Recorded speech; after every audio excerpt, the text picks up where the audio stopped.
तो चलिए शुरू करते हैं। Welcome to my new blog. नयाँ भिडियोमा यहाँहरूलाई स्वागत छ।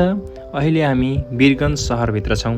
वीरगञ्ज नेपालको महत्त्वपूर्ण व्यापारिक नाका हुनुका साथै यहाँको बजार पनि निकै व्यस्त र चहल पहलपूर्ण देखिन्छ। अब हामी वीरगञ्जको प्रसिद्ध घण्टाघर नजिक आइपुगेका छौँ। वीरगञ्जको पहिचानसँग जोडिएको यो घण्टाघर यहाँ आउने मानिसहरूका लागि एउटा महत्त्वपूर्ण स्थान पनि हो। वरिपरि देखिने बजार सडकको चहल पहलले वीरगञ्जको व्यस्त जीवनशैलीलाई झल्काउँछ। हामी घण्टाघर क्षेत्रबाट अगाडि बढ्दै रक्सोल बोर्डरतर्फ लाग्दैछौँ। बाटोमा देखिने विभिन्न पसल, होटेल, बजार र मानिसहरूको आवत जावतले यात्रा झन् रमाइलो बनाइरहेको छ। वीरगञ्जको प्रसिद्ध गहबाबाई मन्दिर धार्मिक तथा सांस्कृतिक पहिचानसँग जोडिएको महत्त्वपूर्ण स्थल हो। यहाँ दर्शन गर्न स्थानीय भक्तजनसँगै विभिन्न ठाउँबाट मानिसहरू आउने गर्छन्। माला कसरी छ? 100 रुपियाँ एउटाको। महँगो भनेर अलि 100 रुपियाँ त महँगै भन्यो त है। ल सामान बुझेको। मन्दिर वरिपरिको वातावरण पनि निकै शान्त र धार्मिक देखिन्छ। वीरगञ्ज घुम्न आउँदा गहबाबाई मन्दिर पुगेर दर्शन गर्नु यहाँको यात्राको एउटा विशेष अनुभव बन्न सक्छ। अहिले हामी वीरगञ्जमा हिँड्न आउँ। यो वीरगञ्जको मेरो ब्लग हेर्दै हुन्छ। कस्तो छ सामान्य ब्लग, सानो ब्लग वीरगञ्जको बजारको मात्र है। यहाँ कस्तो आउँछ यहाँ सामान चाहिँ यहाँको अलिअलि सोधौँ। सामान चाहिँ कति यहाँ सस्तो, यो बोर्डरको नजिक हो नि त जीवन इन्डियाको। सामान चाहिँ कस्तो पर्छ भनेर सोधेको। अलिक महँगै छ यहाँ, केही लाएन, त्यस्तो फरक केही लाएन। यहाँको सामान किन्न आउँछन् धेरै वीरगञ्जको बोर्डरमा। के छ सस्तो भन्सार कस्तो हो यसो बुझ्छु। अब यो चाहिँ मेन रोड यता है अगाडि। अब हामी घण्टाघर क्षेत्रबाट अगाडि बढ्दै रक्सोल बोर्डरतर्फ लाग्दैछौँ। बोर्डरतर्फ जाँदा नेपाल भारत बीचको व्यापारिक तथा आवत जावतको चहल पहल अझै बढी देख्न सकिन्छ। सामान बोकेका गाडीहरू, यात्रुहरू र विभिन्न सवारी साधनको आवत जावत यहाँको दैनिक दृश्य जस्तै लाग्छ। अब हामी वीरगञ्ज रक्सोल बोर्डर नजिक आइपुगेका छौँ। नेपाल र भारतलाई जोड्ने यो महत्त्वपूर्ण नाका सधैँ जस्तो मानिसहरूको आवत जावत र व्यापारिक गतिविधिले व्यस्त देखिन्छ। बोर्डर पार गरेपछि भारतको रक्सोल बजारतर्फ प्रवेश गर्छौँ। यहाँको बजारको वातावरण, सडक, पसलहरू र मानिसहरूको चहल पहल पनि हेर्न निकै रमाइलो लाग्छ। हामी अहिले बोर्डरबाट इन्डियाको बजारमा आइपुगेका छौँ। यहाँ चाहिँ अब सामान कस्तो कस्तो पाउँछ त्यो चाहिँ हेर्छौँ हामी अलिअलि। बात त सही है। सामान कस्तो पाउँछ, सस्तो पाउँछ कि कस्तो पाउँछ यहाँ सामान बुझ्छौँ। इन्डियाको बोर्डर हामी, इन्डियाको बोर्डर यो रक्सोल बजार, इन्डियाको रक्सोल बजारमा आइपुगेका छौँ। रक्सोलको अर्को महत्त्वपूर्ण विशेषता यहाँको रेलवे स्टेसन पनि हो।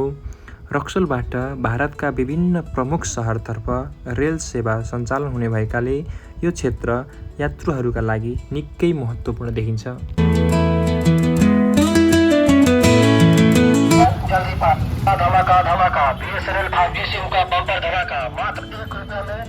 नेपालको वीरगञ्ज र भारतको रक्सोल दुई देशका सीमावर्ती यी सहरहरू एक अर्कासँग निकै नजिक छन् र दैनिक जीवन तथा व्यापारिक गतिविधिमा पनि एक अर्कासँग जोडिएका छन्। हामी आयौँ अहिले यो रक्सोलको रेलवे स्टेसन।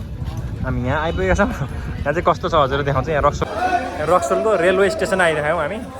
यहाँ हेर्नु होला सबै रेलहरू कस्तो दामी, यो ठुलै हो। यहाँ अल इन्डिया जान्छ अरे यहाँ है। अल इन्डिया जान्छ अरे सबै। इन्डियाको जुनसुकै कुनामा पनि यहाँ रेल जान्छ भनेर हाम्रो अघि एउटा मान्छेले भन्थ्यो। अब यहाँ हेरौँ रेल एकचोटि हेरौँ कस्तो छ है। हिँड्नु लाग्छ ट्याक्क। यहाँको रेल स्टेसन र रेलमा हुने यात्रुहरूको चहल पहल हेर्दा रक्सोलको व्यस्तता अझै राम्रोसँग अनुभव गर्न सकिन्छ। अब यहीँबाट रेलवे स्टेसनको वरिपरिको दृश्य तपाईँहरूलाई भिडियोमा देखाउँदै जानेछु।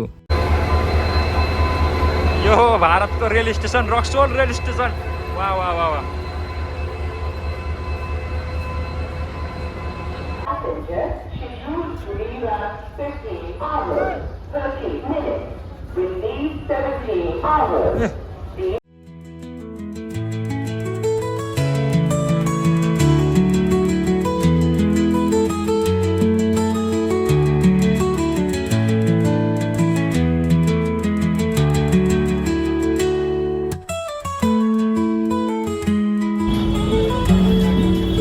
डब्बा पो रहेछ रेलको त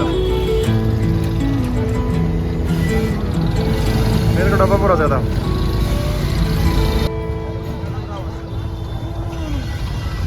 यहाँ खासै रक्सोलमा सामान सस्तो पाउने भन्ने केही रहन्छ है सस्तो धेरै पाइन्न यहाँ सामान धेरै सस्तोमा केही आश नगरे हुन्छ यहाँ सब महँगो छ सामान धेरै अब हामी यो भाइरल केटा आयो हाम्रो यो यस सामान महँगै महँगै होला खै अब हाम्रो भाइरल केटा यो अगाडि देख्न सक्नुहुन्छ नेपाल भारत बीचको सम्बन्धलाई प्रगाढ बनाउने यो गेट अझै महत्त्वपूर्ण र रमणीय देखिन्छ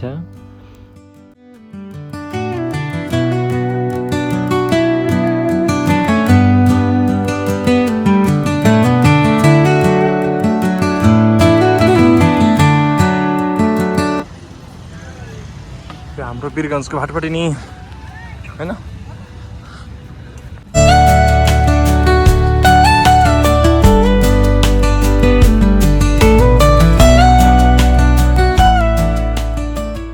जस्तो आयो त्यस्तै हजुरहरूलाई प्रस्तुत गरिहाले।